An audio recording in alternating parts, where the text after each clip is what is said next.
2018. June 2018, and there's a big event happening in Norway, in Oslo. And I happen to be on a Zoom call, one-on-one, with a guy called Orion. And if you guys ever, it's like this O with a line coming through it, and it's like, is it Orjan? Orjan? Like, how do I say the name? It's like Orion. Like Oreo? With that, I'm trying to get it right.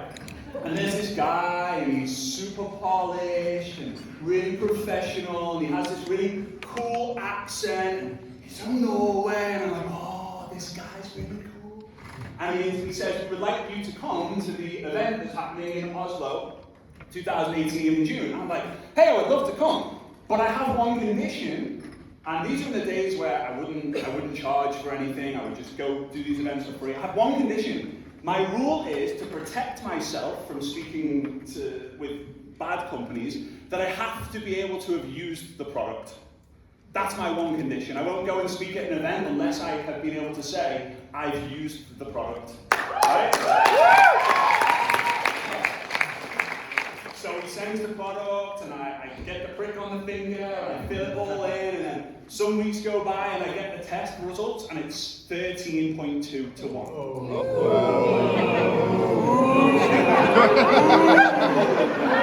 That's not me!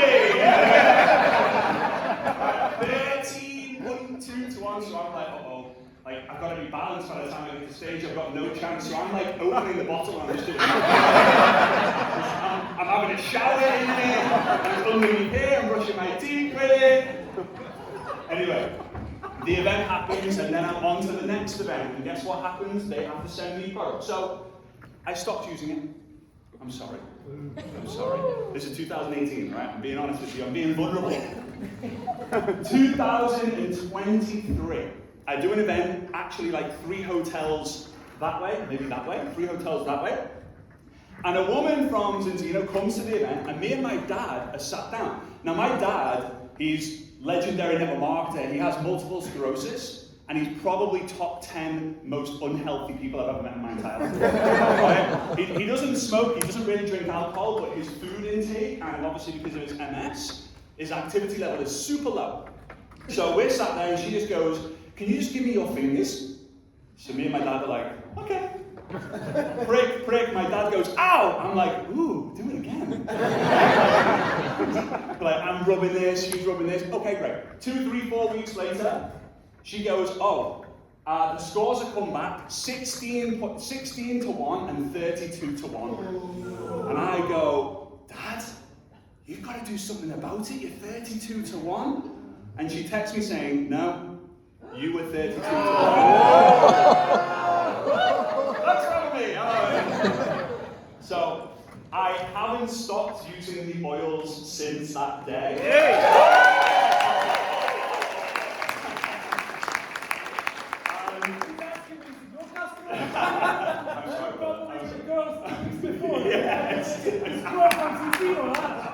Every customer has, you know. But I must say that the product that I enjoyed the most, and this is maybe a popular or unpopular decision, is the Viva Plus. There you go. Before I go to bed, my wife's like, what are you doing? I'm like, I just magic pills.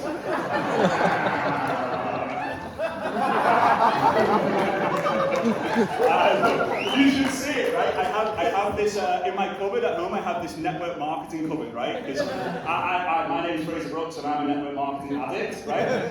So you open it, and like when you open it, like products just fall out of the cupboard, right? You open it, and there's just all these packs of like Viva Plus just hitting my head all the time. I'm obsessed with it, I really am. So I just wanted to share with you a little bit about my Zinzino story. And my name has a Z in it, right? So whenever I see this company, I'm like, Zino. I'm like, yes, Z. Happy days. I'm super excited about it. So here's what I want to talk about, to change the energy a little bit. There are 2 big problems happening in network marketing right now. 2 big problems, and I feel that we need to be aware of what the problems are so we get a head start before the rest of the world find out. Right? As leaders, I believe that you deserve the right to have a head start. And some people will say that means you're lucky. You knew the information before everyone else, but the harder you work, the luckier you get, right? Yep. So you deserve that. The first thing is that we are in a trust recession. Now what this means is trust in the marketplace is at an all-time low, which means that people aren't spending as fast or as often as they used to. Now to me, trust is a very simple equation. It's truth plus time. If you tell the truth for long enough, people will trust you. Let's break it down even more. You can either build trust or you can kill trust. It doesn't just stay the same. Either you end up trusting someone more and more and more and more and more, or you end up trusting someone less and less and less and less and less. So what is the easiest way to lose trust with someone? And it's very simple. Change. Change your message, change your vision, change what you're saying, change the company that you're with. Right? How many of you guys know someone who's been in 72 companies in the last 3 days? They're like, come on, this is the one! This is the one! And you're like, no, it's not! Like, yeah, you're right, but I've got this other one. Right? So every time you change, you lose a bit of trust. So what's the opposite of losing trust? How do you build trust? Repetition. You've probably heard this before, right? Maybe not new to it, you guys, but repetition is the mother of all skill. You go to the gym, and you want to we'll probably get Sasha to do a demonstration because his muscles are coming out of his shirt. But if he wants to build a chest, he does this. And then he gets bored, he does this. Then he gets bored, he does this. Then he gets really bored, he does this.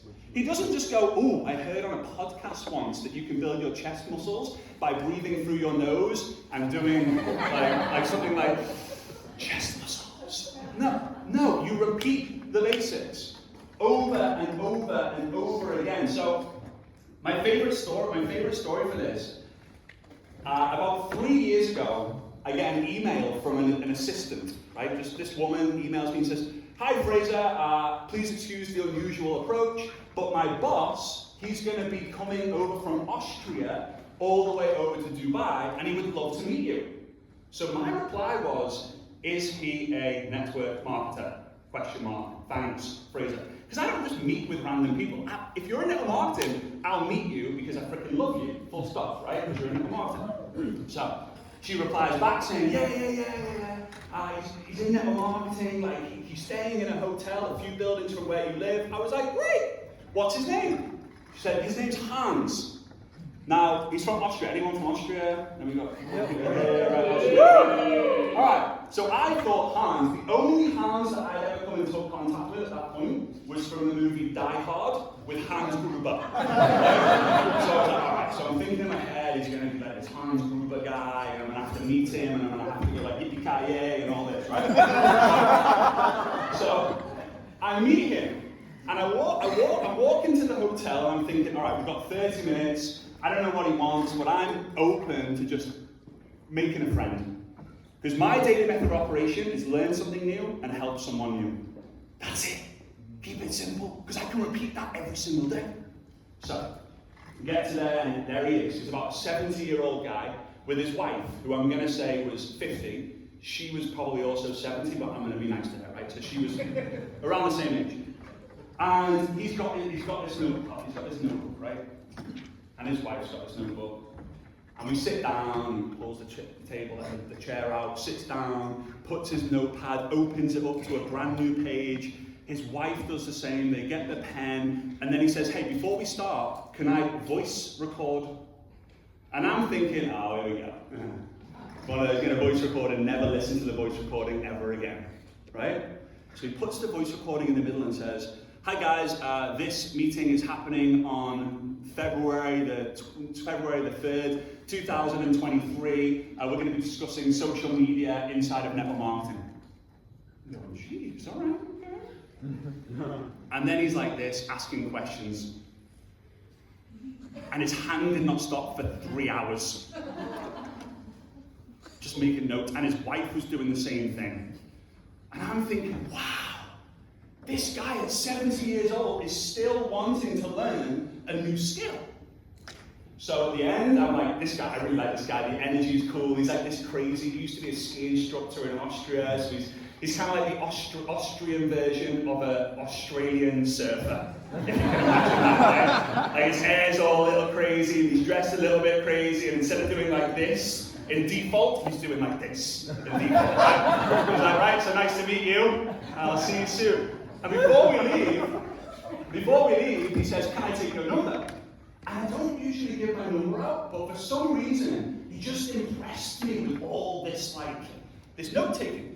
So I said, yeah, sure. He said, I'm going to be back in Dubai in like a year and a half or two. I would love to see you again. I'm like, weird, he knows where he's going to be in a year and a half. Weird, like, I mean, planning a month ahead or a year ahead, but like a year and a half, 2 years ahead, weird. Anyway, I get this call. Hey Fraser, it's Hans. I'm coming back to Dubai in 2 weeks. I'm bringing some of my team. I go, oh, he's got a team. That's cute. So we're staying in the Atlantis. I'm like, ooh. Has anyone been to the Atlantis? Right? It's like, oh, sweet. Wasn't the Royal Atlantis, but it was the Atlantis. It was nice, right? So he says, come along. When you get to the security, give them my name and my room number. I'm like, weird. Usually you just go and just say, I'm going to meet a friend. So I'm driving up and I'm super excited. I've just got my Birkenstocks on, my shorts and a t-shirt. I'm just gonna go meet Hans, right? This crazy ski instructor from Austria. He'll probably be super casual. I arrive at the security at the Atlantis, and for some reason, there's like 8 security. There's freaking dogs. There's all sorts. It's like the president of the. Okay. It's like the Sheikh of Dubai is there, right? So I'm like, I'm here for Hans, room 1234. He's like, please go to the valet, park your car, and Hans will probably meet you there. I'm like, okay, wow, this is weird. What the hell is going on here? I drive up, and usually when you go to the Atlantis, you see Rolls-Royce, Bugatti, Bentley, Ferrari, Lamborghini. You see it all. It was only me. I'm like, what the hell is going on? Has he like booked the hotel just for me and him? Like, this is weird, right? So I park the car, I get the car in the valet, and there's a red carpet from the valet to the lobby, right?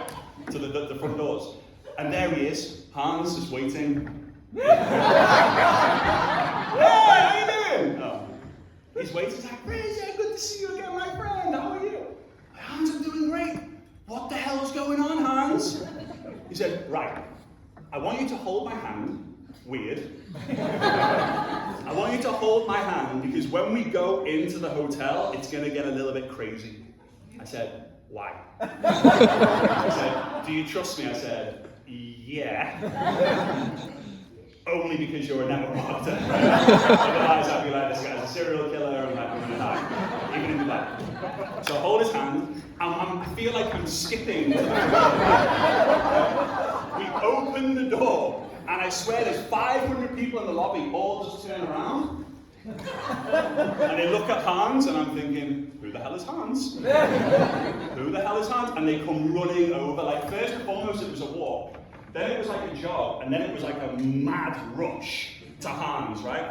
Hans, photo. And I'm like, Hans, who the hell are you? I said, hold my hand, and he's squeezing my hand tight, and we're like, it felt like we were skipping to the elevator. We go all the way to the top floor, and he goes, come on, we'll go to my room, and we go to the room that's between the 2 towers at the Atlantis. You open the double doors, and you just see all of Dubai in like a picture frame, which is the window, and I'm like, Hans, what the hell is going on? He says, hey, Fred, sit down. It was a similar setup like this. Sit down, and he had a flip chart. He said, I'm going to introduce you to some of my team. The double doors open again, and it felt like, if anyone's ever seen that TV show, Suits, yeah, right? Where it's like, and they're all walking in, and they all take a seat and one in this like circular, felt like an intervention. So I'm sat there, I'm going, guys, I'm not really dressed for the occasion. I apologize. Like, what's going on? And Hans goes, can you teach them what you taught me when we first met? Hans, I don't remember a single thing I said yesterday, let alone 18 months ago. He says, wait. And he walks into his bedroom, comes back, goes, February 2023. There you go. I'm like, Hans, can I keep this? This is unbelievable stuff. Are you sure this is me? Wow. You really? It gives me another one. It doesn't give me another one, right? Isn't it? It's like, just teach them what you taught me. And even though I've been in this game my entire life, it was one of the biggest bingo moments I've ever had.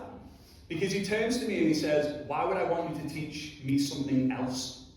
You've taught me this thing. I need to hear you say this thing again and again and again and again so that eventually I don't need you. Now, some of you guys maybe have the ego where you go, you don't need me? Oh no. Then I'm not going to be significant. I'm not going to be necessary. But isn't that the whole point? Yeah. When you sign up, you're an independent distributor, not a dependent distributor. You're an independent, you sign the form the moment that you join, I am an independent distributor, so the goal is to create independence. I think Eric Worre might have talked about interdependent, I think he uses the terminology interdependence, which I agree with, 100%. So, I'm there, and I do this 3 hours. I've got the flip chart, and we're talking, and then it stops, and they all, well done, great. And I go, Hans, what the hell is going on? Like, something, what the heck? And he goes, oh yeah, I probably should have told you. I hired out the entire Atlantis Hotel for my team. There are 3,000 of my team at this hotel for a whole week. And I go, Hans, who the hell are you? He said, well, no one's ever been able to rent the whole hotel before. I've been involved in network marketing for 42 years. I think it was 42 years at the time. I've been involved in network marketing for 42 years. I've been in the same company for 42 years. Wow. And I go,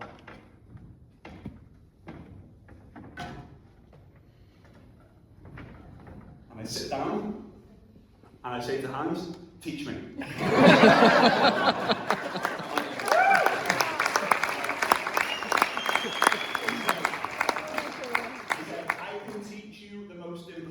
Thing in network marketing in one song, and I'm like, got an Austrian ski instructor who's about to sing me a song in this Royal Atlantis suite. This is freaking weird.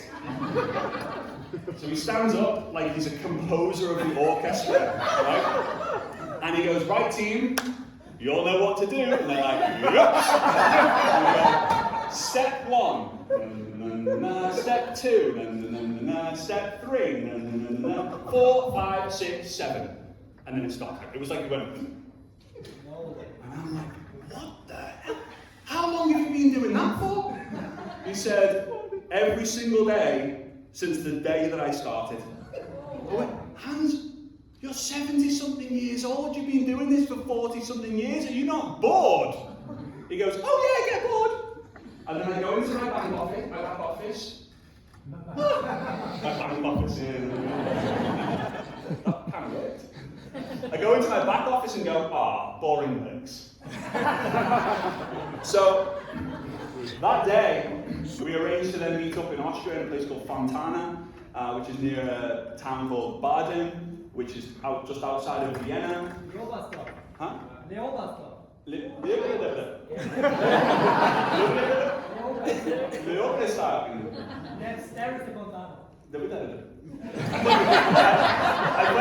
played golf there, it was nice, right? Yeah, it was super nice. So they have like 4 or 5 houses in Fontana overlooking the 18th hole of the golf course. And I'm there and I'm going, what? Like, I still don't understand. So I'm sat there and they just keep repeating the same thing over and over and over and over again. Think about your favorite song. It's probably your favorite song because you've heard about it 1,000 times. And because you've heard it 1,000 times, you know all the words. And because you know all the words, if someone was to say, you, karaoke, front, what's your song of choice? You say, Adele. Blah, blah, blah. And you nail it without even looking at the words. So I'm there. And he ends up telling me that, he introduces me to a friend of his, who's a Ukrainian guy. And he said, so this is my friend Alexei, we call him Sasha. He used to be in the military, he's been with me now for 30 years. I said, Sasha, what do you do on a daily basis? And he looks at Hans, and Hans looks at me, and he's like, did you not get the point in the Atlantis? I'm like, what do you do? I said, we do the same 7 things. Boom, boom, boom, boom, boom, boom, boom. And Hans says, tell him what your business looks like. And he said, oh yeah, well last year we did like 500, 600 million in sales. So what? When was this? Like last year, like this was 2025, so 2024 we did like 500, 600 million in sales. And I remember thinking, I thought I'd met everyone who'd made all the money in network marketing. And there was this this Sasha guy from Ukraine who used to be in the military making all this money. And for me, I just got a massive reminder of, we don't have to change the message. We don't have to change the system. We have to have a set of repeatable basics. And the more we change the basics, the more we lose trust in the team. The more we repeat the basics, the more we build trust in the team. That's the key. How do you build trust in the team? By they say, oh, I don't know what to do. The basics. Oh, I'm overwhelmed. Okay, what do you do? The basics. Oh, it's not working out for me. Okay, guess what you have to do? The basics. Oh, I'm really frustrated with my team right now. Okay, are you getting them to do the basics? Well, let me tell you one thing now. I believe it's my role. I know it says here, social media coach. And I'm happy it says that. But I believe my absolute role in this profession right now is to encourage people that social media is a part of the business, not the entire business. Right? Fundamentals that have changed his life and therefore will change your life. Would you agree? Yes. Would you agree? Yes. Okay, good. So here are some of the basics that I personally would recommend. And again, if it creates conflict with what you already do, please ignore me. Why? I have never got to president in Zinzino. So anyone who tells you how to get to president in Zinzino, who has not got to president in Zinzino, is not qualified to teach you how to get to president in Zinzino. And I can say that. Now I can teach you some fundamentals that can potentially help you get there, but I can't teach you how to get there. There's the people who've been on the stage before me, they know how to do it, they can teach you exactly how to get there. I just hope that I fired you up enough to want to listen to these guys. Because guess what, when you hear these guys say the same thing over and over and over and over again, eventually you're going to be sat there going, oh, there it is, it's Michael again. He's going to talk about the same thing as he always does. And you know what, that's the biggest sign of a top income earner? Is instead of going, oh, it's going to be the same thing again, they get on the edge of their seat and elbow the person next to them and go, you're going to love this. This is unbelievable. And their mouth does this as their upline speaks. Like it's a TikTok video. Because they've heard it all before.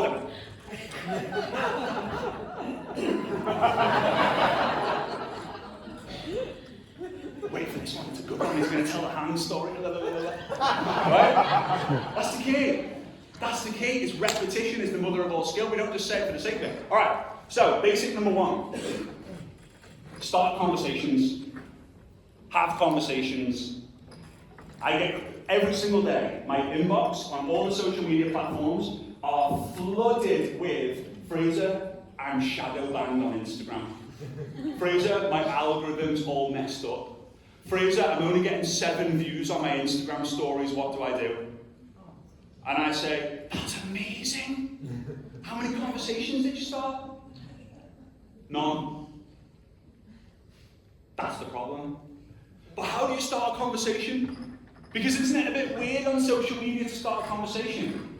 It is weird. How many of you guys genuinely feel, like, whether you feel weird or you have team members who feel weird speaking to strangers on social media? Alright, normal. I want you to think about it. I want you to think about your dad for a moment, your father, and just think at one point in his life, he went into a bar, or a restaurant, or a nightclub, or was walking down the street, and he sees this woman and goes, oh my God, she is unbelievable. And his heart's pounding. He's anxious, excited, nervous, petrified, but on fire enough to just go over to her and ask her, Can I buy you a drink? Can I go out with you? Can I take you for a dance? Whatever. Obviously, today's world with the whole swipe left, swipe right is a little bit different, right? It's like, we match, let's go on a date, yay! So, the point of what I'm trying to say here is that every time you speak to a stranger, it's going to feel a little bit awkward and a little bit weird, but the most magical things happen in this world when two strangers meet. Right? Great example, Marco and Philippa. They didn't know each other many, many years ago, and now they're expecting their second kid in like 7 days' time. And he's still in the room on the front row. It's unbelievable. Unbelievable. It inspires me so much. People like Marco. So, I'll give you a scientifically proven process, just so you know how to tell your team how to handle this. Because I don't need to give you all the scripts. Because if I give you a script, you become a robot. And if you become a robot, you'll become a network marketer first and a human second. You need to become a human first, network marketer second. Alright? Humans are really, really good at asking questions for the benefit of a relationship. Network marketers, the questions they ask are usually for their own benefit. Alright? So here we go. I need your left hand. Just give me a little wave and say hello in your language. Bonjour. Hello. Hey. Bonjour. So international. Alright. So I need you to put it directly 90 degrees. Like it has to be 90 degrees, otherwise the science won't work. Okay? Like as in vertical, sorry, not 90 degrees. Now, with your pointing finger of your right hand, I need you to just tip it 45 degrees. Make sure it's 45 degrees. Okay? That's pretty good. That's pretty good. You guys really understand balance, don't you? That's just a little bit more. Okay, good. Alright, now take your right hand and put it on your wrist. And then turn it like it needs oiling. No pun intended. Right? To your face. We're not going to do that. Now, with your pointing finger again, give me a little finger wave. Hello. The leaders in the room giving me finger waves. Like, oh, I'm not getting this guy back. Here we go. I'm going to go 1, 2, 3, go. When I say go, follow this finger. As in, you do what I do, okay? I'm not going to pick my nose and like, no one. Right, here we go. 1, 2, 3, go. That's how you have conversations. You press the buttons on your flipping phone. That's all you do. It's hard. It's so hard. It's hard.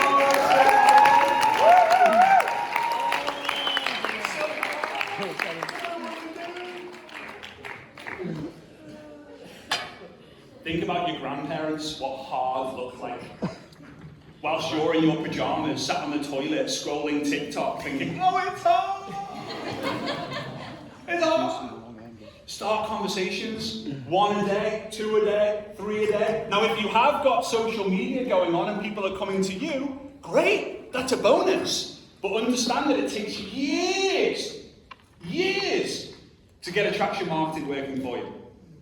Years. And therefore, it's not so duplicatable, right? We do what works, right? We do what duplicates, right? That's what we do. All right, number 2. Invitations.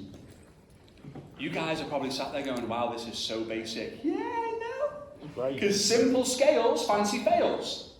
Imagine I come in here and say, right, guys, this is the award-winning special system that we can use in 2026. Step 1, Facebook ads. Step 2, build a funnel with world-class copywriting. Step 3, have an award-winning video that Steven Spielberg will watch and then hire you to film the next whatever movie. And then no one joins because no one even sees the website. Pointless. All right, so, invitations. You've got to invite in order to win the fight. So I remember I was 13 years old. And do you remember, how many of you guys watched the movie Gladiator with Russell Crowe? Yes. All right, 2 hands. That was, you really like that one, right? So my dad's philosophy in life is never at your age. He calls it the Peter Pan principle. Never at your age, never grow up, act your UK shoe size. Right, that's what his belief is. So he walks around acting like a 9-year-old all the time. So he just believes in that. So he comes into my room and says, Fraser, the new Gladiator movie has come out. Should we go watch it? I'm like, Dad, I can't. It's rated 15, and I'm 13 years old. And like, you know, as a 13-year-old kid, like breaking the law is like, I don't want to break the law. I didn't want to anyway. I wasn't a rule breaker. So he goes, well, if you're worried about that, what's your birth date? And I say 28th of March 1988, 28th of March 1988, 28th of March 1988. And then he says, okay, well, if you were 15, what would your birthday be? I said, 28th of March 1985. He says, say it 3 times as fast as you can so you remember it. 28th of March 1985, 28th of March 1985, 28th of March 1985. He goes, good. If they ask for your birthday, say that. I'm like, okay, got it, Dad. So we go, drive to the cinema, 10 minutes away, we park up, we get out of the car, we go, and my dad says, 2 adult tickets for Gladiator, please. They look at my dad, they look at me, my heart is pounding. If they find out that I've broken the law, I'm screwed. I'm going to go to prison, I'm going to probably do 10 years, I don't know, like I'll be out at 23 and my life's gone. So it's pounding. They said, okay, they give us the 2 tickets. I'm holding mine like this and you can see it shaking in the air. And my dad's holding his like, what's the problem? My dad's a rule breaker, right? So we give the ticket. He takes it off, he looks at it, he looks at my dad, he looks at me and goes, how old are you, son? I was pooping my pants. Those poops when you start having the balance oil for the first time. that sort of stuff. I remember those days. Alright. So, I give him the ticket, he goes, how old are you, son? I go, 15. He says, what's your birthday? I go, 28th of March 1985, 28th of March 1985, 28th of March 1985. And he looks at me like, and my dad goes, yeah, we have this thing with birthdays, it's so special to us that we treat our birthday. Right? And the guy's like, okay, weird, but okay. And I'm like, I made it! My dad's like, no, shut up. And like, you'll celebrate later with champagne and all that, and you've broken the law and you got away with it, whatever. Not great parenting, but the point was good. We sat there. The lights go down, the cinema is packed. Remember those days when you went to cinema and it was packed and there was literally people next to you and you had to actually go and buy popcorn and then come in instead of just ordering it on the app or whatever it is. In Dubai, you're lying flat and you've got like your own bedroom, it's crazy. So, sat there, halfway through, this guy, he is freaking huge. He's on the screen. And he's got a sword and a shield, and my dad, I still remember it as if it was literally yesterday. My dad, at the top of his voice, shouts, he's a network marketer! And I'm thinking, I'm done. I'm screwed, they're going to kick him out, and they're going to ask for my passport, and they're going to find out that I'm only 13 years old. So I'm like, Dad, sit down! I'm telling my dad to sit down. Sit down! The guys behind are like, shut up! The guys in front are like, shut up! The guy with the torch selling the popcorn is like, who was that? Who was that? No, this is the end. So the movie finishes, I get to the car, and my dad is shaking in his seat. And he said, did you see the network marketer? I go, no, Dad. It was Gladiator, filmed way before network marketing was even an idea. He goes, yeah, well, he had a sword and he had a shield, right? I said, yeah. He said, well, network marketing have the same. Network marketers have the same. The sword represents the invite. And if you don't invite, you don't win the fight. But when you fight with people, what do? They fight back. So the shield is how you handle objections. Right? So we said, if you don't invite, no one's going to ask you objections. And if you don't handle the objections, you don't understand how to overcome scars, scratches, blood, bruises. Failure is not a tattoo. Failure is a bruise, right? So I'm like, that's actually a really good analogy. And from that moment onward, he started telling his team like who is in the fight, who is in the Colosseum, because there's not one gladiator in the entire world who has won their freedom without the scars and the scratches to prove it. And a lot of the times, the people in your Colosseum of life, they're your friends and family. And they're biting their nails saying, you're going to lose. And they don't support you. The moment they start supporting you is when they see strangers celebrate you. It's a weird game. But that's why you have brothers and sisters in network marketing. People that you only met a year ago, 2 years ago, 3 years ago, 5 years ago. But for some reason, you just share all your secrets with them.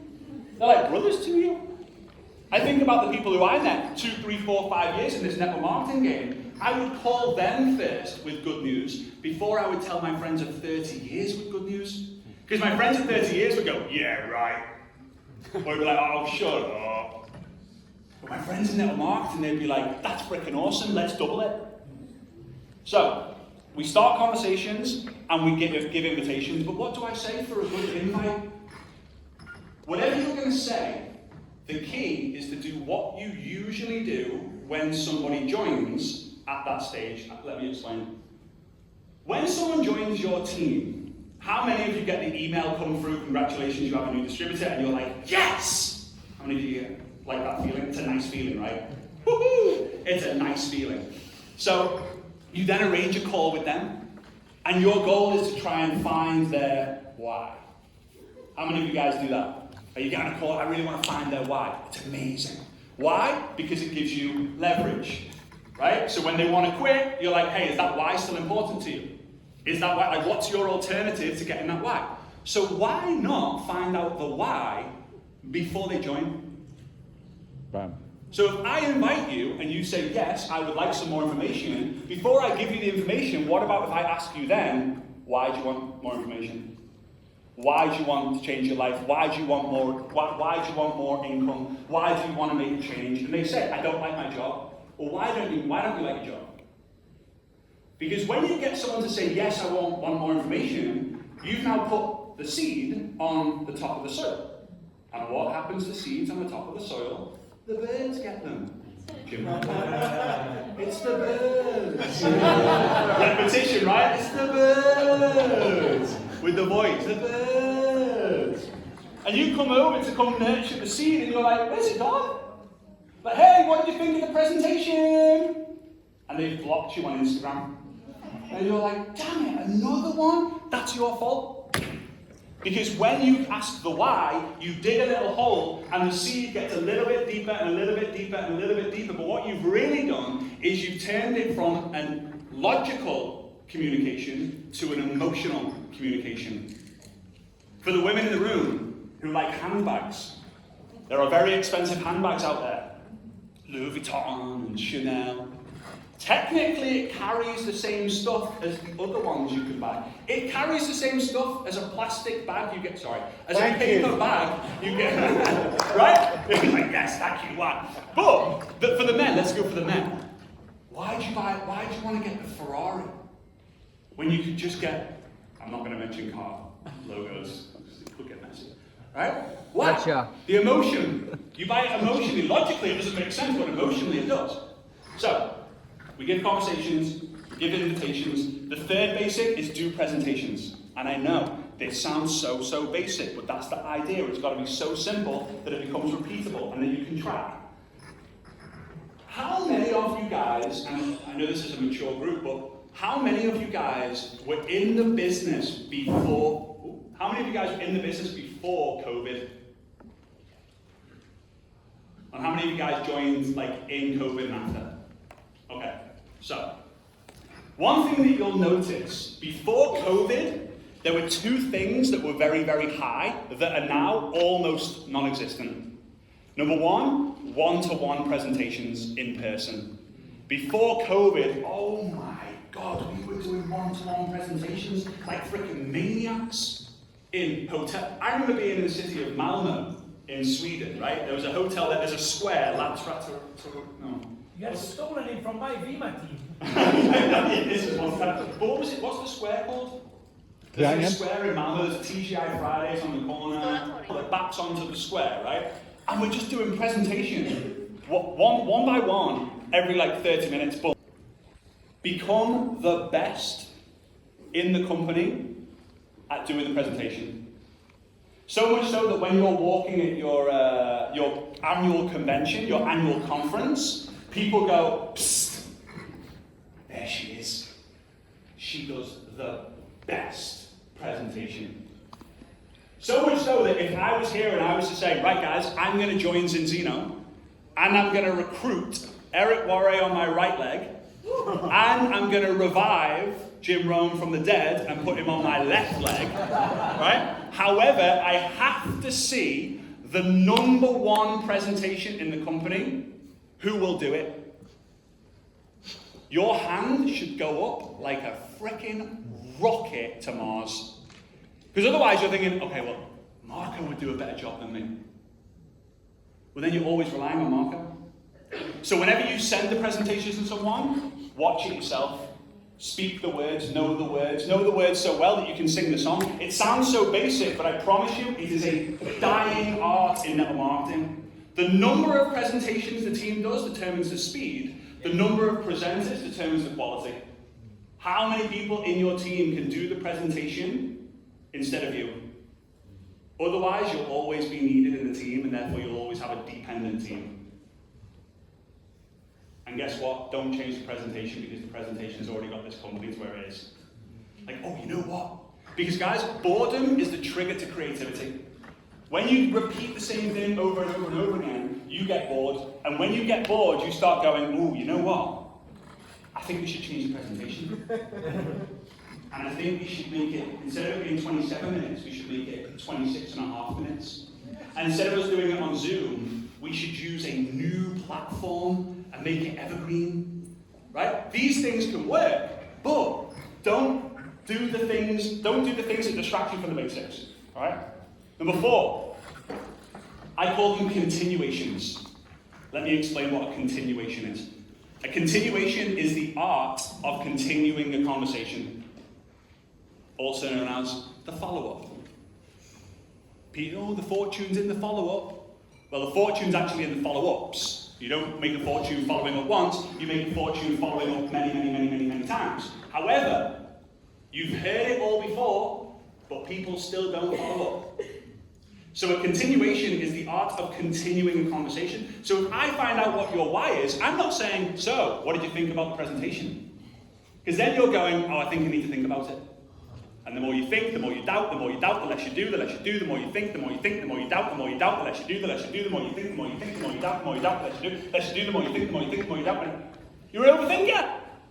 And people go, yeah, well, I need to think about it. I need to think about asking my girlfriend to see what she thinks so we can think together, and then I'll let you know what I think after we've thought about it. So instead, it's like, hey, do you see this as a vehicle to be able to quit that job that you hate? You've got to get good at asking questions. How do you get good at asking questions? Fall in love with people. Blueprint them. If you were going to rob a bank, the first thing you need is not a shotgun. It's not a balaclava. It's not a getaway car. It's the blueprint of the bank. Where is the vault and what's in it? Number 5 is self-leadership. Self-leadership. To me, leadership is the art of leading yourself so that you have the ability to lead other people to lead themselves. But it takes flipping years. It takes years to become that leader. I'm whizzing through these. And number 6 is teamwork. Teamwork. And again, I mention it because one-to-one, I believe there's like 3 kind of things that you need to do as a leader when it comes to like skill. Number 1 is become a good speaker. But the idea of becoming a good speaker, I was thinking about this as I was growing my speaking skills. If you become a good speaker, what you're really actually doing is just inspiring the team and energizing the team. Like when you're really good at speaking, your team go, that's my upline, woo! And they're excited for 72 hours. That's it. When you leave the doors after this, you've got 72 hours and everything that you feel inside is gone. I know you guys have healthy cells, so maybe you have like 700, maybe you guys have 720 hours, okay? Maybe you got like 10x to everyone else, right? But the second one is coaching. Coaching is like, I'm going to coach you guys what to do. We're going to go through the steps. This is what you do. This is what you say. This is how you handle objections. And the overall team level up. But the third one is mentorship. Is mentoring. Speaking excites the team. Coaching levels up the skill in the team. And mentoring is what helps the breakthroughs in the team. Alright? So, I'll transition to the second problem in a minute. The first problem is trust. But I'll tell you a story, one of my favorite stories, of a guy called Dr. Stevenson. Dr. Stevenson, this is many, many years ago, maybe like 100 years ago now, kind of crazy. He was a very prestigious heart surgeon. Anyone know any heart surgeons? Brain surgeons, any kind of surgeons, right? Right? These guys are complicated. They've got some complicated stuff they need to do. So he was so big and he had so many breakthrough kind of lessons with heart surgery that he decided to do 50 cities in 50 days in the US. And he was so important that he couldn't fly, because if you can imagine, many years ago, flying wasn't super, super safe. So he had to drive. So he had this guy, it was his chauffeur, and he would get in the car, and the chauffeur would drive him from night 1, New York City. Night 2 would be in Orlando. Night 3 would be in Miami. And he would do the same speech for 3 hours in City 1, in City 2, in City 3, in City 4, in City 5, in City 6. By day 30, he's tired. He says to his chauffeur, I am exhausted. I'm going to have to cancel the rest of the show. He's like, there's 20 left. You can't cancel 20 shows. He goes, okay. I'm going to do it. 31, 32, same thing. He finishes the 49th show and says, I'm done. I'm going to have to cancel the last one. And his chauffeur said, you can't cancel the last one. The last one's the biggest one. There's 3,000 people expected to come. All of them are students learning how to be heart surgeons. Imagine the impact. He goes, I can't do it.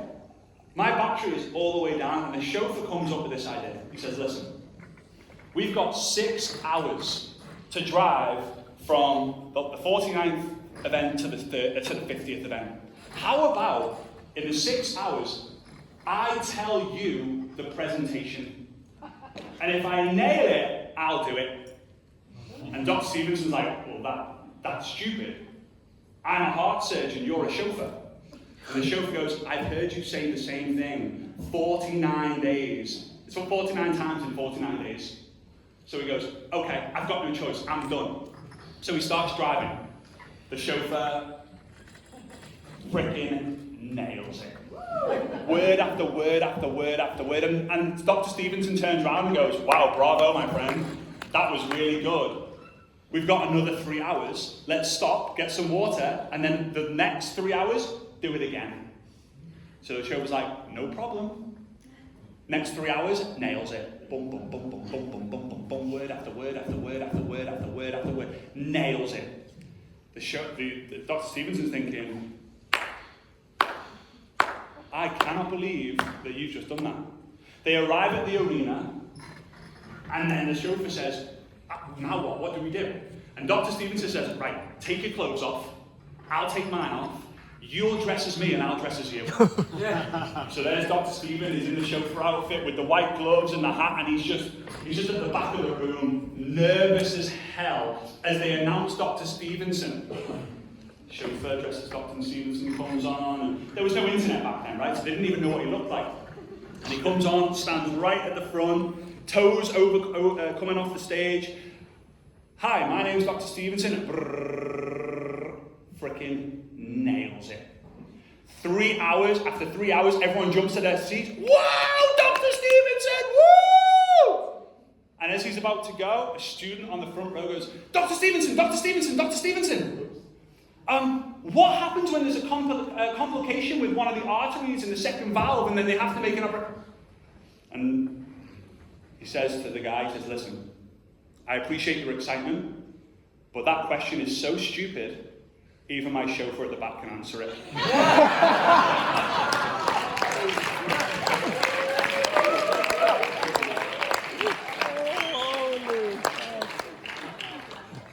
Repetition is the mother of all skill. Repetition builds trust.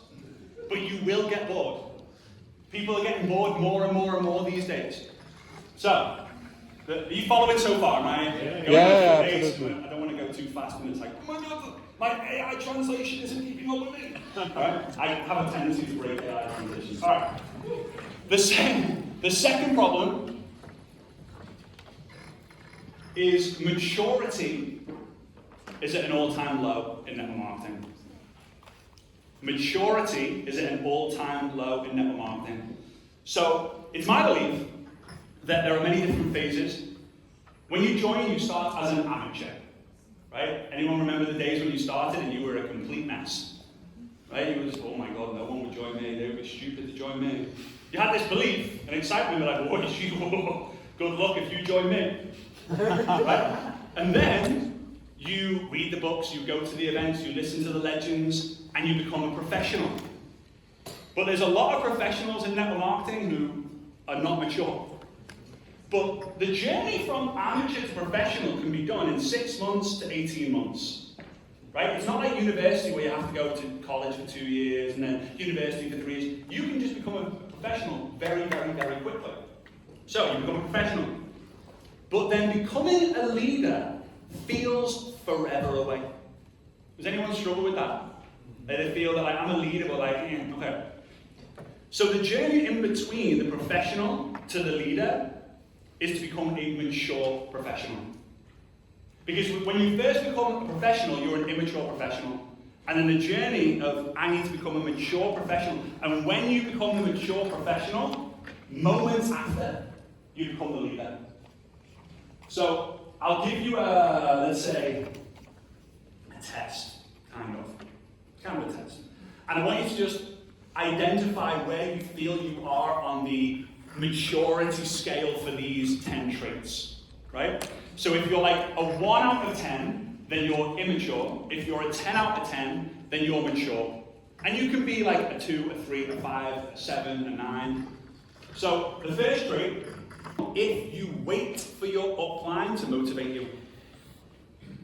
You go onto the Zoom call, and the host of the Zoom call says, hey, drop a 7 in the chat if you're excited. And it's 7, 7, 7, 7, 7, and you're there like, woo! 7s! And you just fire it up, and then you see all the love heart reactions on the Zoom, and you're like, woo! And you go, like, Monday night, you're just sat in bed like this, looking at the ceiling, going, how am I going to do this? And then Tuesday, you wake up, and you feel hungover. And then the energy's dead. And then you're texting your upline saying, motivate me, can you send me a Les Brown clip, please? I need to get fired up.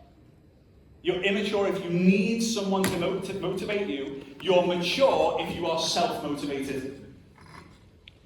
You're just self-motivated. Who feels self-motivated? Like they can just motivate themselves. Okay, that's a good answer for this room. I'll be like, no, not me. Motivate me, Fraser. Alright? Number 2. This is a big one. You have to be honest with yourself. Recognition. You're on the immature side if you need applause and you need someone to tell you, good job. You're mature if you can self-recognize. Meaning, you know what? Good day today. You did well. If you need your upline to say, hey, I heard through the universe that you read 1 chapter of a book today, good job. No. If you crave the recognition, you're on the immature side, and that's fine. Because when you become mature, you watch, because eventually you're going to have so many moments in the day that deserve recognition that you're probably just going to do this all day. You're a freaking all-star. You don't need, like, hey, can you move into my house to see all the recognition that I deserve so you can just tell me the whole day, you're so great, you're so great, you're so great.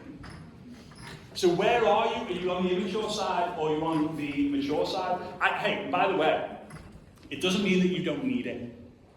Right? Day to day you self-recognize, and then when you go on the stage, people are shouting and screaming your name. That's totally cool. That's part of the business. Who likes that part of the business? Going on the stage with a big smile on your face. Who prefers when their team goes on the stage? Yeah. Right? Nice. Who feels that when they walk the stage, they've got a big smile and they're buzzing, but when their team walk the stage, they're a crying mess at the back of the room? Yeah. I remember him. He was a mess. He's still a mess, but he's making money. Yeah. Who remembers a time where you had to walk, when you had to get the recognition, you had to just walk across the stage and wave? Yeah. And then you come off and you're like, I want to slow walk. And then the next time you're like, and then eventually you hold the microphone and you do a 45-minute presentation and everyone's screaming your name. You've got 1,000 new followers on Instagram. You've been tagged in all these photos. And you crave that until one of your team goes on the stage and does a 45-minute keynote. And you realize, oh, I finally get it. This is not about me. It's maturity. And maturity, think about it. You guys have all been 1 year old before, right? None of you skipped a year. Just making sure we got that. Right? At 1, people were changing your diapers. At 2, same thing. 3, maybe a little bit less. Then you become a teenager and you're a rebel. Oh, I know better, I know more than my upline. And eventually, you hit 18, 19, 20, maybe 22, 23, maybe 25 years old, and you finally realize, oh my God, my mum and dad did everything they should have done. Or they didn't, depending on the upbringing, right? So, maturity takes time. It's an awareness game. It's not something you can speed up. It's the more aware you are, the better chances you've got at it. Number 3, learning. These sound so basic, but I love simplicity. I hate complication. It gives me a headache. Learning. So you're on the immature side if you're saying, please upline, tell me what page of what book to read. Like, please, you tell me what to listen to, you tell me what to read. You're on the mature side if you know every single 8 o'clock in the morning, I wake up, I go into my book reading corner, and I read a book. Self-study. Self-study. Number 4, responsibility. Now, this one's an easy one to recognize, and I would say you're probably a 1 or a 10. You're on the immature side if you play the blame game.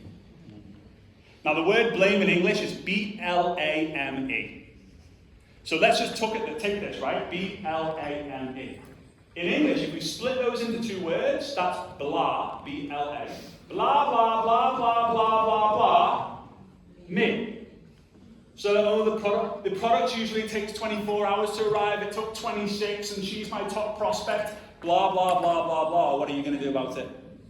Oh, I have a leader on my team. She's really up and down emotionally. Great. What are you going to do about it? What are you going to do about it? There's that saying, isn't there? When you point the blame, there's 3 pointing back at you, and there's 1 pointing upstairs to the big man. He's watching it all. The universe, the big man, the big woman, who knows? Right? So, that's immature. The mature is they take 100% self-responsibility. It's pretty straightforward and pretty obvious, right? But it's an awareness game of how can you increase the level of maturity in your organization. You make them aware of these 10 things, and you talk about these 10 things religiously. Number 5, we're going to 5, initiative.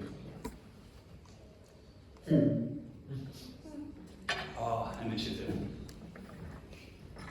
You know what I used to think was a good leader?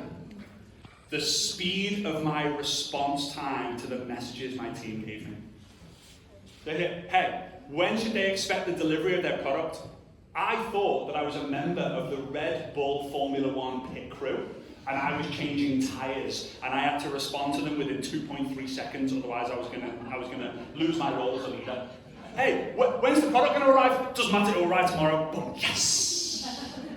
And the faster that I replied, the faster that they replied. And I noticed that I wake up at 8 a.m, I'd look at my phone and go, oh, there's only 72 messages I've got to reply to. Okay, I'll be there in 5 minutes. And I spend the whole day replying to my team, and replying to their replies, and replying to their replies, and replying to their replies, and replying to their replies, until I made a decision, I'm not going to reply to anyone for 24 hours. You message me, you're not going to hear from me for 24 hours. Because I want to find out who is going to send me a message within the 24 hours to say, hey Fraser, no worries, I found the answer. Because I want to see, because initiative, you're immature if you have to get the answer and you don't do anything until you get the answer. But you're mature if you take initiative and you go and find the answer yourself because you realize, I am an independent distributor. Hey Fraser, it's all right, ChatGPT told me this. ChatGPT doesn't replace the upline, right? So just always make sure that you think it's right. All right? Number 6, consistency. Like, all these words you've heard before, but again, it's defining like which side of the spectrum are you. Right? So consistency. Oh, I'll be vulnerable, I'll be honest with you guys, right? I'm no longer money motivated, but I used to be heavy money motivated, right? And like, really, money is important in the right context. So if I gave you $1 million and you're here in Dubai, you'd be really excited. Who'd be really excited if I gave you $1 million right now? Right? Yeah, really cool. Now, if you are on a desert island and I give you $1 million and it's minus 5 degrees in this desert island, and it's minus 5 degrees, you have a lighter and a stack of $1 million. What do you do with $1 million? Oh. Burn it. Money is all a concept, right? So it's important to do that. So with consistency, you're immature if you do the business when you feel good. When you're excited, when you feel good, it's an immature thing. You only do the work when you're excited. You're mature if you do the business whether the business is good or bad. I often use the heart monitor. You know, if you're in hospital and you have the heart monitor, and it's like, beep, beep, beep, beep, beep. Your emotions have to be dead to the ups and downs. Here's what I used to do, and this is the vulnerability. And hopefully some of you guys maybe relate to it and you can get a breakthrough with this. When I woke up in the morning, I would go on my phone, I would go in my back office, and I would have a number in my head of what my volume should be. And then I would click refresh. If the number was less than what I thought it should be, I was in a bad mood. It's like, oh, it should be 132,000. Refresh, 112,000. Shit. But if I refreshed it and it was 150,000, 160,000, everyone in the world would want to be my best friend that day. Because I was bouncing around going, today's going to be a good day, it's going better than I ever expected it to be. Until I realised I am not going to check my back office, I'm just going to do the basics. And then I didn't check my back office for the last year and a half of my business. Obviously I saw the commissions, but I was like, it doesn't matter. Obviously in the beginning it matters. But in the network marketing game, you work a lot in the beginning for a little, and in the end, you work a little for a lot. So, consistency, where are you when it comes to maturity? Similar to this is the emotions.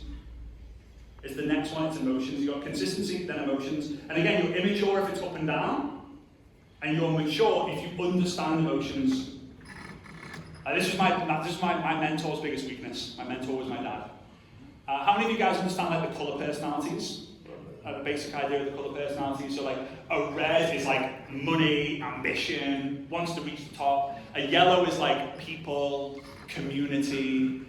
It's a very basic summary. A blue is like fun, party, adventure. And a green is like wants the details, wants to know all the steps. My dad was 137% red and 0 yellow.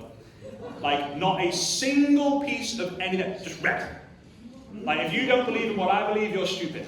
He's emotional, bless him, it's not fair because he's not in the room so he can't defend himself. And he would feel bad about me saying this, but it's the truth, so then he wouldn't feel so bad. But his network marketing IQ was Einstein level in my eyes, my mentor. But his network marketing, or EQ, his emotional intelligence, was so bad. So bad. And if you don't master the emotional intelligence, you will always be capped. A mature leader, a mature professional in network marketing, they understand that people are going to have ups and downs, and it's understanding when someone's down what to do, and when someone's up what to do. And again, I haven't got enough time, I need 3 days to walk through this in detail. I'm just giving you the cliff notes of it. Next one. 8. 7. Is funnily focus. 7 was emotion. The immature professional loves a shiny object. Oh, have you heard what they're doing over there? Have you heard what that company's doing? Focus. Oh. Have you heard the upcoming rising star superstar in the company? Object. They're crushing it on TikTok. And then the next speaker talks about how to build on Instagram, and then they go, oh my god, Instagram, yes, it is the best. You were just talking about TikTok the best, and now you're talking about Instagram. My thing with this, one of my mentors said to me, without him telling me face to face, right? Anyone have mentors like that? Like a Jim Rohn, like he told me, never met him, didn't see him face to face. But he said, make $1 million my way, then go make $1 million your way. And I never, ever forgot that. And that guy is, in my opinion, I think, maybe Orion will beat him at some point. But that guy used all of his commissions in network marketing and had a net worth of over $1 billion from network marketing commissions, and then he translated it into assets and over $1 billion. There are billionaires out there in network marketing. You just don't know about them.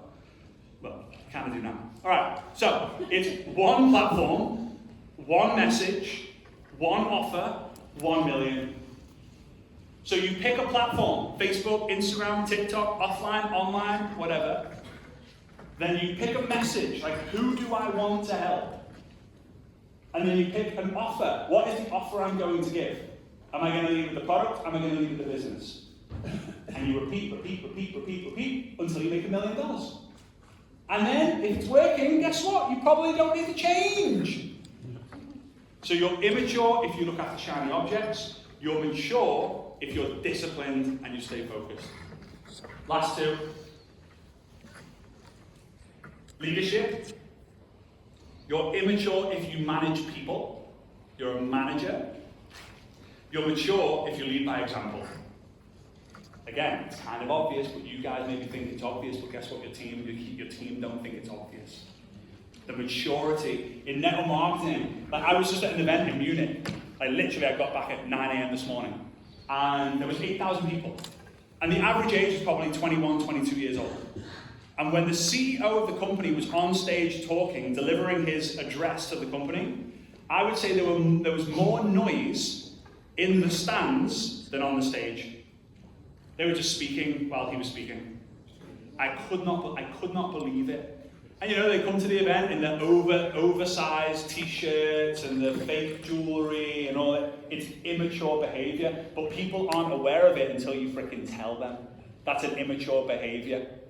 And I think as a leader, it's very important to be able to tell your team, like, I'm going to tell you something that you might not quite like, but it's for your benefit. Are you cool with that? Yes, I am. Bang. The wrong people are going to hate you. Again, I come back to my dad because I learned so much from him. I really struggle because I would say that I am a people pleaser. Anyone else a people pleaser? Right? You don't want to hurt anyone, like, not hurt anyone, but you want to make sure you're liked, right? So I go to my dad and say, Dad, you don't give one flying poop about anyone and what they think. How? And he said, Fraser, I've been in this game for so long. Go and speak. And he gave me a list of 20 people. He said, go and speak to these 10 people and ask them what they think of me. And go and speak to these 10 people and ask them what they think of me. So I go to the first group of 10. I know them all, right, because I've grown up with them. I say, hey, what do you think of my dad? And they go, can I be honest? I go, yeah, I hate your dad. I know he's your dad, but I absolutely hate him. I was like, oh, geez, why did my dad give me a list of these 10 people? I go to the other list of 10. I go, hey, can you answer me this honestly? What do you think of my dad? And they come back and they say, and they get emotional. If it wasn't for your dad, I don't know where I would be. He's changed everything for me. And I'm so grateful. And they're like almost crying, right? Some of them were, but it was very bad. And my dad, I go back to my dad and say, yeah, Dad, these 10 people absolutely hated you, and he smiles. These people absolutely loved you, and he smiled. He said, how much success do you think the people on list 1 have? And I say, are they all broke? He says, they are broker than broke, that it's not even a joke. He said, what level of success do you think these people have? I said, well, I know them all. They've traveled all over the world with you. They've made millions of dollars. They live in their dream home. They have their dream car. He said, exactly. If I had to disguise myself and tell them what they wanted to hear, they'd be broke. If I tell them what they need to hear, then it's their choice whether they like it or not. If they don't like it, then they hate me. If they like it, they do something about it, they make a big change. And that was one of the biggest breakthroughs that I ever had in my career, because I needed someone to say that. I was a nice guy. I was Mr. Nice Guy. Everyone liked me, but I realized nice guys finish last. Nice guys tell you what you want to hear, not what you need to hear. So instead I just focused on being a kind person. And I just framed it as like kind people tell you what you need to hear. Alright? Last one. Time management. Time management. I'll tell you this. 100% record that if I go to anyone who is a director, who's a director in the room? Or above, sorry, director or above? Love it. If I go to any of you directors and say, right, it's what day is it? Sunday? Woo! Alright. Now Mark's lifestyle, right? Alright, so if I go to any of the directors in the room and I say, what are you doing this Thursday at 3 p.m? I guarantee every single one of the directors know what they're doing on Thursday at 3 p.m. But if I go to the people who are immature in the business and say, what are you doing Thursday at 3 p.m? They'll go, oh, I don't know. Why? They don't know. You have to be in control of your time. You need to set the time, then you need to protect the time, and then you need to reflect on the time that you spend. Protecting the time is hard. Setting it in your calendar, easy. Google Calendar, set, easy. But protecting it, learning to tell the people who, because you work from home, they think that you don't have a job. Hey, you work from home, can you make sure there's milk in the fridge for when we get home, please? You go, okay. Right? Oh, your grandma needs the lawn mowing because you're not at work today. Can you do it? Yeah. Oh, there's a delivery expected from FedEx that's coming between 10 a.m. and 3 p.m. Can you be at home and make sure you answer it if they deliver it? Okay, yeah. It's like, what the heck? So when you say no to one thing, you can say yes to your business. When you say yes to the distraction, you have to say no to the business. What's more important, the distraction or the business? I hope the business. Obviously, you guys all have your own priorities. I can't tell them. So, with that, those are the 10 things. So you give yourself a score from 1 to 10. So then you're going to have an overall score from 10 to 100. And then what you do is you ask a core leadership group or 10 people in your team to do the exercise, and your absolute focus outside of doing the basics is to help them go from a 27 to a 28 to a 29. I feel like Orion does that, doesn't he? No, when he's on stage, he does the side step a lot. From a 28 to a 29 to a 30 to a 31 to a 32. Eventually, when they hit 50, 60, 70, you will have one of the most mature groups in network marketing, but it takes time. Hans, remember Hans Gruber that I told you in the beginning? Who remembers Hans? All right, you remember? Nice. He told me, he said the first 10 years in network marketing, forget. He didn't even say network marketing, he said the first 10 years in the company, forget. It's all a learning experience because all the big money is made after that. And some people don't have this, 10 years, then do more. All right? So, as we wrap up, we've got 5 minutes left. I will say I'm so grateful for each and every single one of you. And this is the reason I absolutely freaking love network marketing with every single almost balanced cell in my body, right? Almost, right? We're getting there, guys. We're getting there. I don't want to be on here and tell you like health claims and stuff because it's not. I don't think it's the right thing to do. But my story is a little bit deeper than what I just shared with you at the beginning. And I say this not because I know a lot of you guys in the room, and I'm getting to know a lot of you guys in the room, but network marketing in Europe is on absolute fire right now.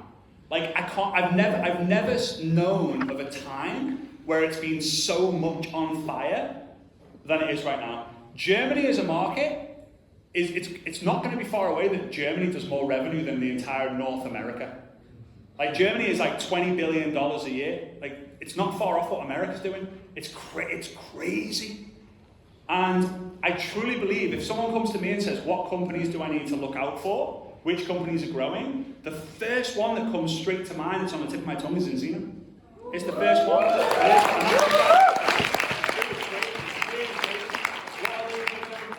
How are they growing? What's their system? What's their marketing? I don't see so much on social media, but they seem to be growing like, they're just doing what they're doing. You don't need me to give you like that extra step. You've already got the extra step.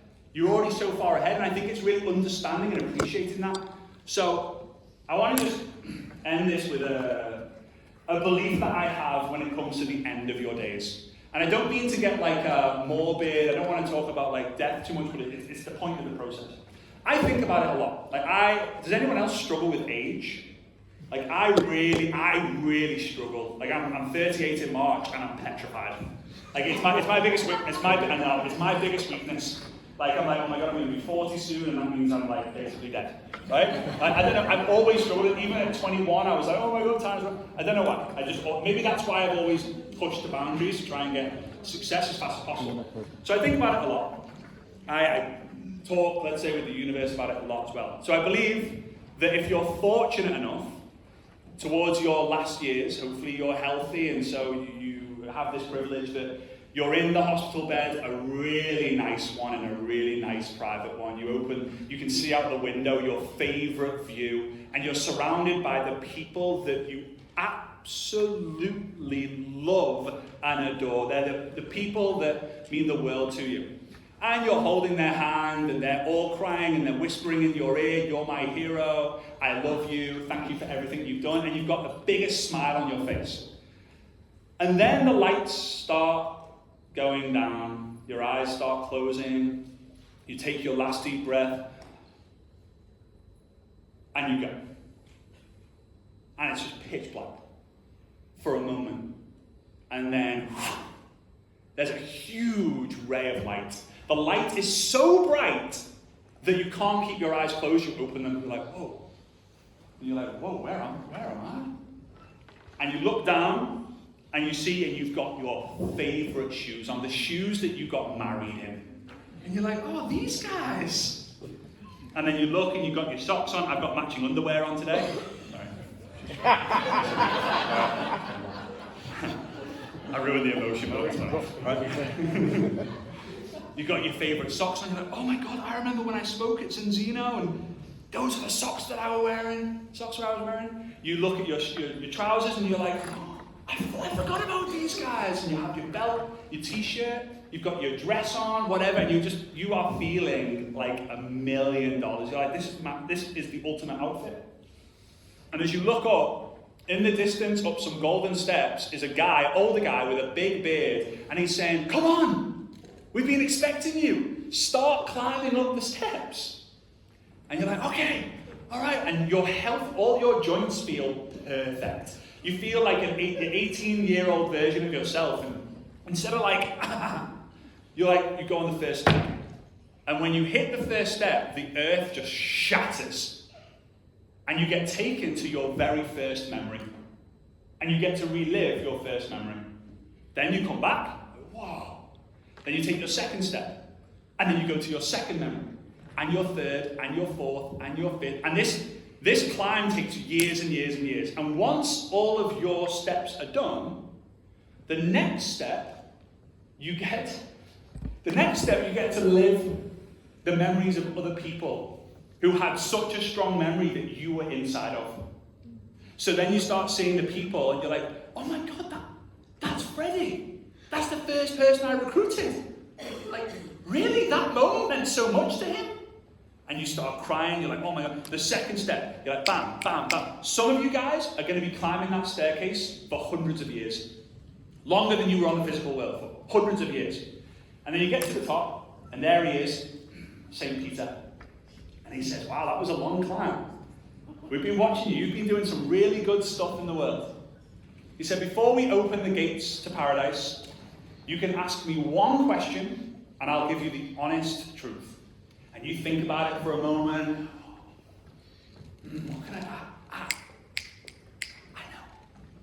St. Peter, who is the greatest network marketer of all time?